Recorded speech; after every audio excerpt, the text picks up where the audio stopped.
सुप्रभात बच्चों, संस्कृत की कक्षा में आप लोगों का पुनः स्वागत है। आज आप लोगों का दूसरे पाठ का अभ्यास कार्य है। अनुवाचन कार्य आपका कराया जा चुका है, जिसमें उदाहरण है, पाठ है बच्चों, ये दूसरा पाठ है शब्द परिचय, है ना। शब्द परिचय है जिसमें स्त्रीलिंग, पुल्लिंग और नपुंसक लिंग के बारे में बताया गया है और वचन के बारे में बताया गया है। तो यह आपको पहले भी कि संस्कृत में 3 लिंग होते हैं और 3 वचन होते हैं, पुल्लिंग, स्त्रीलिंग और नपुंसक लिंग। इसके बारे में आपको बच्चों 5th क्लास में भी बताया जा चुका है कि पुल्लिंग वे शब्द होते हैं जो पुरुष जाति का बोध कराते हैं, स्त्रीलिंग वे शब्द होते हैं जो स्त्री जाति का बोध कराते हैं, और नपुंसक लिंग वे शब्द होते हैं बच्चों जो न स्त्रीलिंग में है न पुल्लिंग में है, उन्हें हम नपुंसक लिंग कहते हैं। तो आई होप कि आप लोग इसे समझ चुके होंगे। तो आज आपका ये अनुवाचन कार्य इसमें समाप्त हो चुका है। मैं अभ्यास कार्य करवाने जा रही हूँ और ये एग्जाम्पल बच्चों आप अपनी कॉपी में अवश्य लिखेंगे कि वचन, स्त्रीलिंग और पुल्लिंग की मतलब उदाहरण और वचन का उदाहरण, एक वचन, दो वचन और बहुवचन जो आपके बुक में दिया हुआ है, तो उसे आप अपनी कॉपी में अवश्य लिखेंगे। एक पूरा उदाहरण नहीं, लेकिन 1-2 उदाहरण तो जरूर लिखना है। अब अभ्यास कार्य देखिए बच्चों आप। पहला है, निम्नलिखित शब्दों में से पुल्लिंग, स्त्रीलिंग व नपुंसक लिंग शब्दों को अलग अलग करना है। बच्चों यहाँ शब्द दिए हुए हैं जिसमें से सही शब्दों को उनकी सही तालिका में लिखना है। यहाँ आपके पेज नंबर 17 में आप देख रहे हैं पुल्लिंग, स्त्रीलिंग और नपुंसक लिंग शब्द ग्रीन कलर में लिखा हुआ है। उसके नीचे जगह खाली है, उस जगह में ऊपर कुछ शब्द दिए हुए हैं, उन शब्दों से सही शब्द चुनकर खाली स्थान में लिखना है। तो बच्चों आप ध्यान से देखें। पहला है अभ्यास, पुल्लिंग,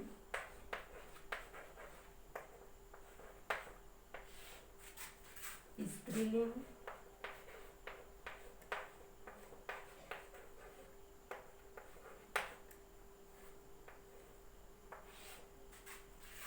नपुंसक लिंग।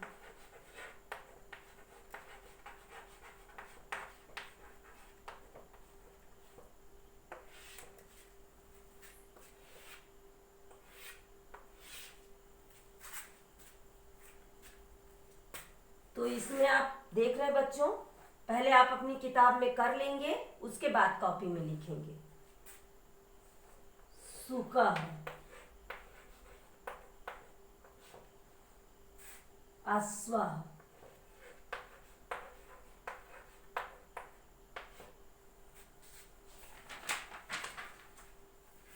गजा,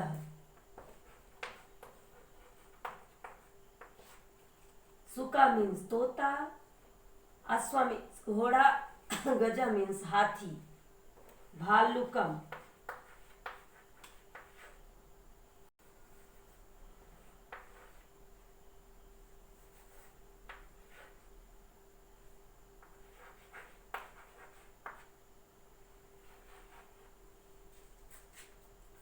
उष्ट्र, भालुकम मीन्स भालू, उष्ट्र मीन्स ऊंट, वृक्षा मीन्स पेड़। तो ये है बच्चों आपका पुल्लिंग यानी पुरुष जाति का शब्द। पुल्लिंग का मतलब क्या होता है? पुरुष जाति। पुल्लिंग शब्द पुरुष जाति का बोध कराते हैं, तो ये पुरुष जाति के शब्द है। अब स्त्रीलिंग देखिए, शिक्षिका,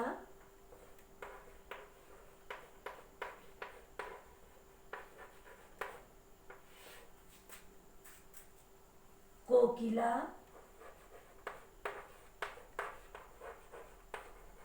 ये स्त्रीलिंग शब्द है बच्चों, ध्यान से देखिएगा। सारिका,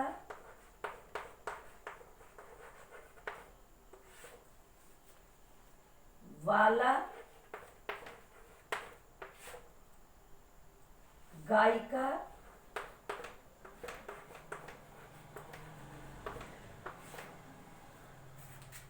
सेविका।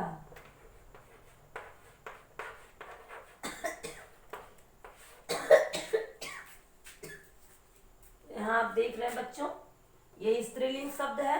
अब नपुंसक लिंग शब्द देखें आप। पुष्पम,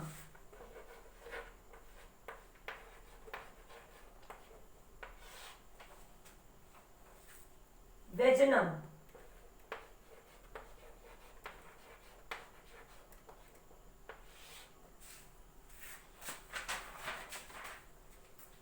गृहम,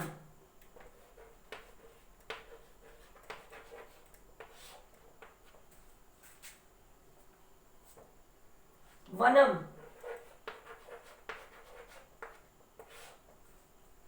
वस्त्रम,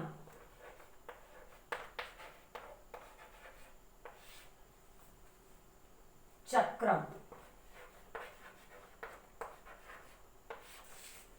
तो देखा बच्चों, ये पुल्लिंग शब्द है पुरुष जाति का, स्त्रीलिंग शब्द है स्त्री जाति का, और ये नपुंसक लिंग शब्द है जो न स्त्रीलिंग में न पुल्लिंग में है। तो इस तरह से आपका ये पहला अभ्यास कार्य समाप्त हुआ। इसे आप पहले अपनी किताब में पूरा करेंगे इस तरह से, और उसके बाद कॉपी में लिखेंगे।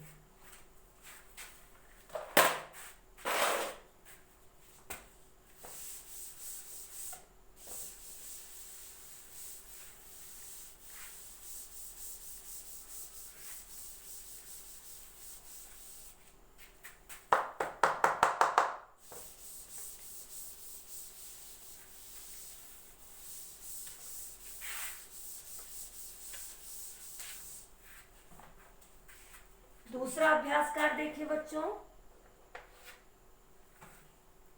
रिक्त स्थानों की पूर्ति कीजिए।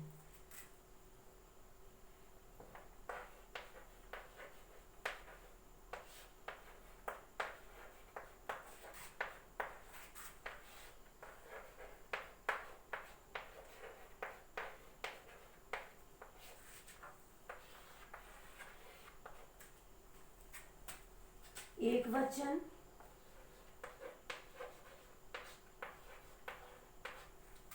द्विवचन,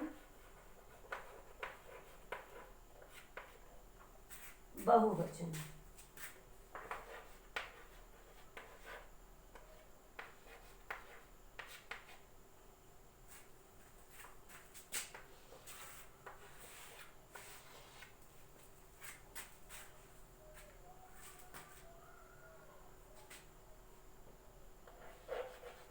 का, पुस्तकम,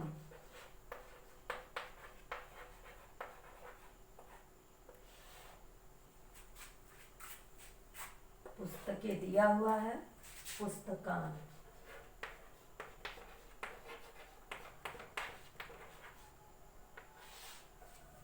पुस्तकान। खा,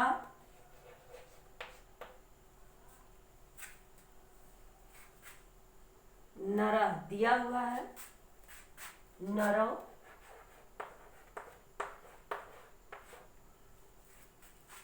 नरा।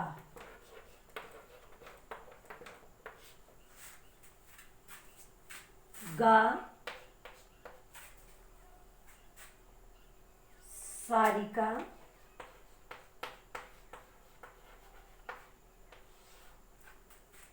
सारिकी।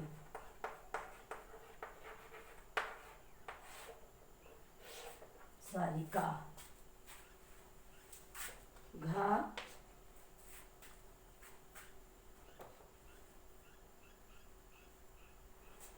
बाला,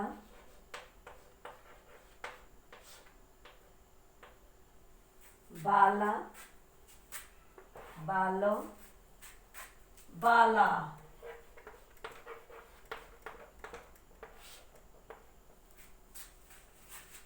अंगा,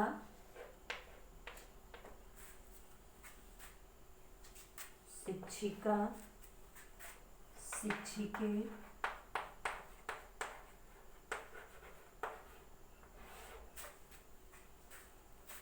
शिक्षिका।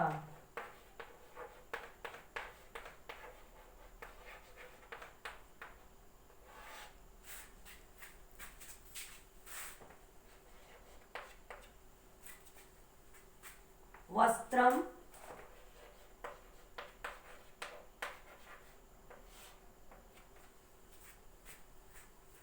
वस्त्रे,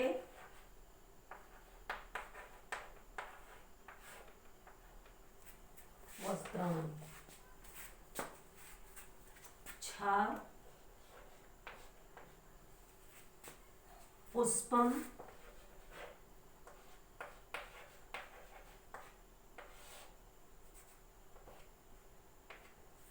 पुष्पम,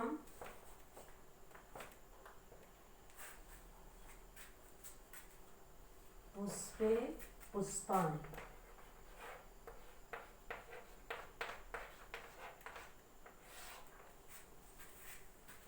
जा है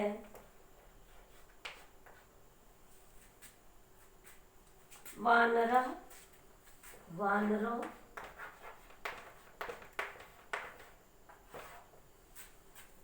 वानरा।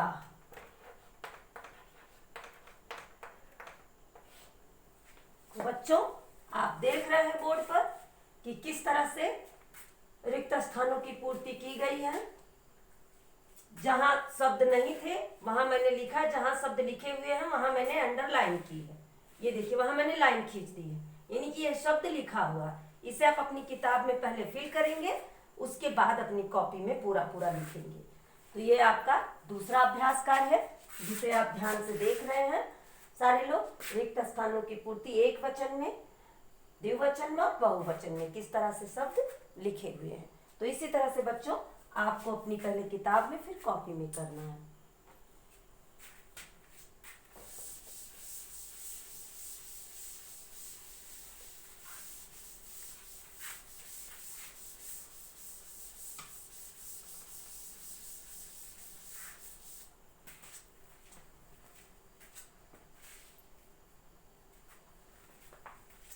अब आपका है बच्चों तीसरा अभ्यास कार्य, जिसे आप ध्यान से देखें। यहां शब्द दिया हुआ है जिसमें से निम्नलिखित शब्दों से एक वचन, द्विवचन और बहुवचन शब्दों को अलग अलग करके लिखें।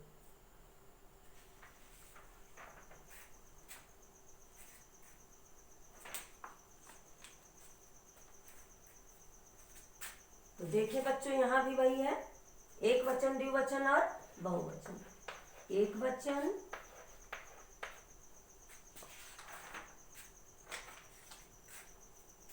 द्विवचन, बहुवचन।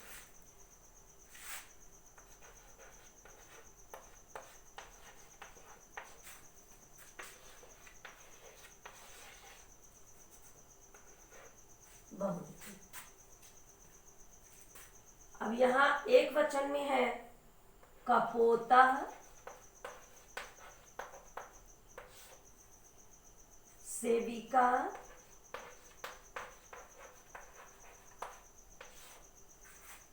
नासिका,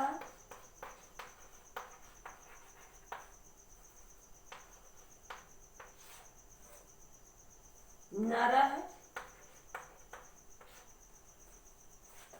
बाला,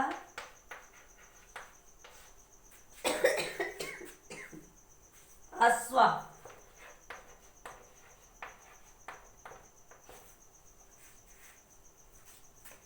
द्विवचन में है गदर्भ,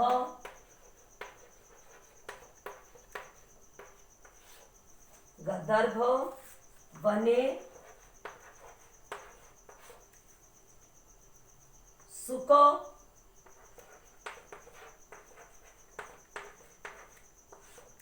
पुष्पे,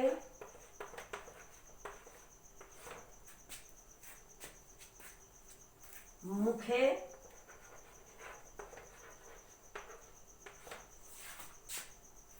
व्याघ्र।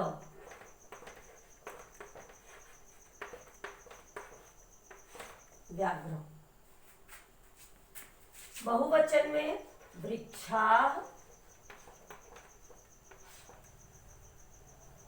गायिका,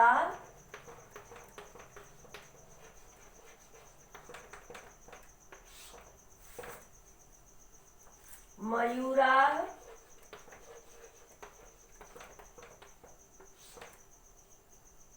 वानराः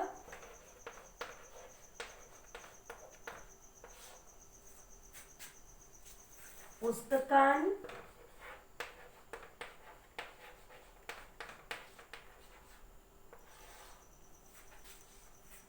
पत्राणि।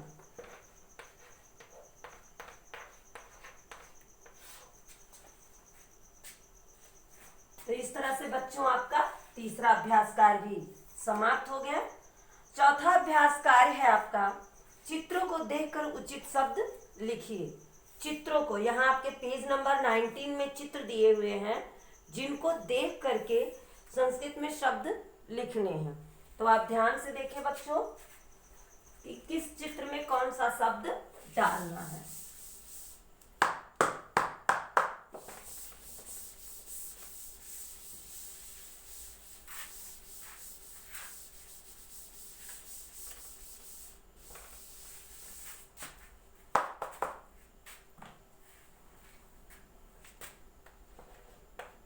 चौथा है बच्चों का में है फलान। बहुत सारे फल हैं, आप चित्र देख रहे हैं तो यहाँ लिखा जाएगा फलान। खा में है कपोतो, 2 कबूतर हैं।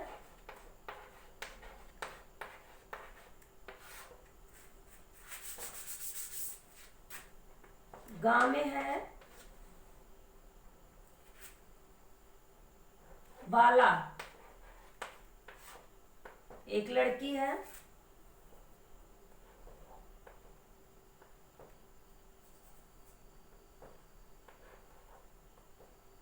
बाला। घा है मृगो।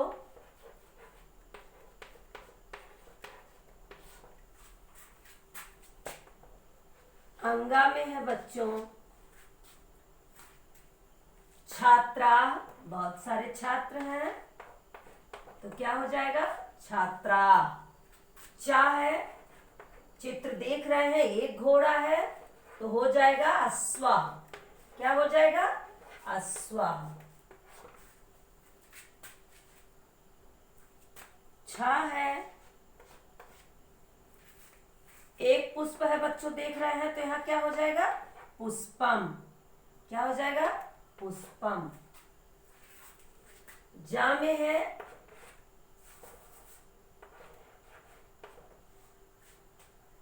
दो बाघ हैं तो यहाँ हो जाएगा व्याघ्र, क्योंकि 2 बाघ हैं। झा में है बच्चों आपके बहुत सारी कोयले हैं तो यहाँ क्या लिखा जाएगा कोकिलाह। कोकिलाह यानी कि बहुत सारी कोयलें।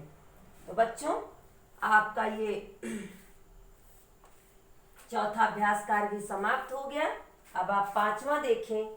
5वां भी इसी तरह से है कि चित्र दिए हुए हैं, उन चित्रों के आगे ऑप्शन दिया हुआ है, 3 विकल्प दिए हुए हैं जिसमें से एक सही है।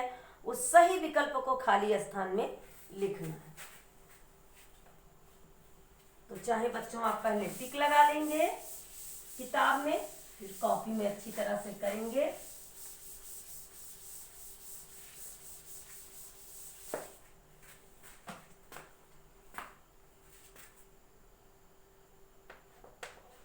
पांचवा है का में होगा बच्चों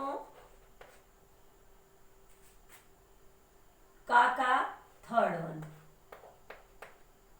का थर्ड वन कमलम। खा का है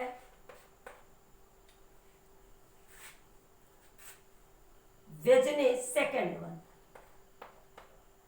व्यजने।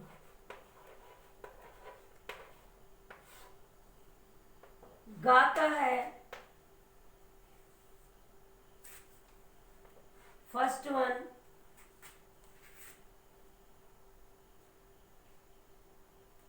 गा का है बच्चों थर्ड वन।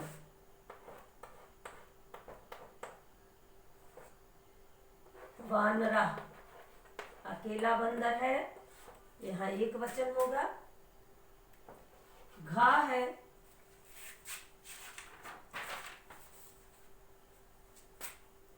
दो कपड़े हैं, तो यहाँ फर्स्ट वन सही होगा, वस्त्रे।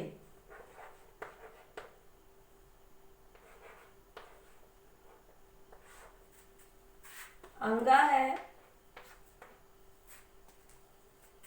बहुत सारी चिड़िया हैं, तो यहाँ हो जाएगा चटका, यानी कि सेकेंड वन। आप अपनी किताब में देख रहे हैं ध्यान से।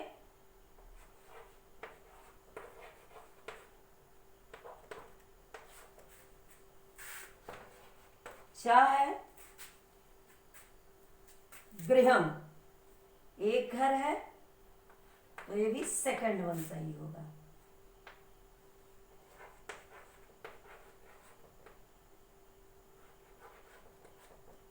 गृह। तो इस तरह से आपका दूसरे पाठ का अभ्यास कार्य बच्चों समाप्त हो गया। अब तीसरे पाठ को लेकर के हम अगली कक्षा में आपसे फिर मिलेंगे। तो आज के लिए बच्चों बस इतना ही। इस पाठ का अभ्यास कार्य आप अपनी कॉपी में करेंगे, इसका शब्दार्थ और पूरा अभ्यास कार्य अच्छी तरह से याद करेंगे, यही आपका गृह कार्य है। तो आज के लिए बस इतना ही बच्चों, थैंक यू।